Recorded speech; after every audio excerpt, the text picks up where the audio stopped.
আজ থেকে তোদের ক্লাস 11 এর নতুন সেশন শুরু হলো। 10 যেভাবে পড়াশোনা করেছিস 11 এ ভাবে করলে চলবে না। 10 কিভাবে করেছিস? এই হচ্ছে 11 এর বই। 10 মাঝে মধ্যে পড়তিস, একটু একটু পড়তিস, বেশিরভাগ সময় ফোন ঘাঁটতিস, ওই পরীক্ষার আগের দিন পড়তিস আর পরীক্ষার আগের সপ্তাহে পড়তিস, আর বাকি সময় নষ্ট। তাহলে ওরকম ভাবে পড়াশোনা করলে কি হতো? এই যে এরকম হতো। 11 এ উঠে পড়েছিস, এখন তোদের কি করতে হবে?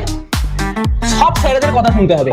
স্যার ম্যাডাম সবার শুনতে হবে, নাহলে আবার ম্যাডামরা রাগ করবে বললে। প্রতিদিনের অ্যাসাইনমেন্ট প্রতিদিন করতে হবে। ফোন ঘাটা বন্ধ, নেটফ্লিক্স রিচার্জ বন্ধ, জিও হটস্টার বন্ধ। খেলতে অল্প স্বল্প যেতে পারিস, তাহলে মন ভালো থাকবে না। ইনস্টাগ্রামের অ্যাকাউন্টগুলো ডিলিট করে দিবি, ফেসবুক থেকে চলে যাবি, ইউটিউব দেখবি না, খালি এডুকেশনাল ভিডিও দেখবি আর আমার চ্যানেলগুলো দেখবি। আইপিএল সামনে থেকেই আসছে, বন্ধ। মন দিয়ে পড়াশোনা করতে হবে, ভালো করে পড়তে হবে, বাবা মায়ের কথা শুনতে হবে, গেম খেলা বন্ধ করে দিতে হবে। যতগুলো গেম আছে ফোনে সব ডিলিট করে দিবি। ঘোরা বেড়ানো একদম বন্ধ, কোথাও ঘুরতে যাবি না, কারোর সাথে ঘুরতে যাবি না, যা হবে 12 এর পরে হবে।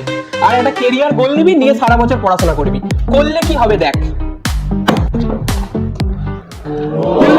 এইভাবে যদি পড়াশোনা করিস তাহলে পড়াশোনাটা তোর এতটাই পোক্ত হবে, তোকে পড়াশোনার জায়গা থেকে কেউ সরাতে পারবে না। আমার কথা বিশ্বাস না হলে তোরা দুজন এসে দেখে যা। তোরা গায়ে জোর দিয়ে টেনে রাখাটা করতে পারিস না? গায়ে জোর দিয়ে খুলতে পারবি না? দেখা তো সর্বশক্তি দিয়ে তাকে খুলতে পারিস কিনা, টেনে দেখা।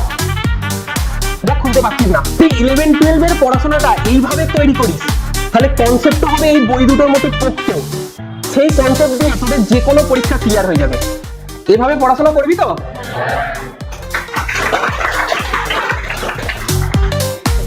তোদের জন্য আজকের প্রশ্ন, এইখানে ফিজিক্সের কোন ল কাজে লেগেছে সেটা আমাকে নেক্সট ক্লাসে এসে বলবি।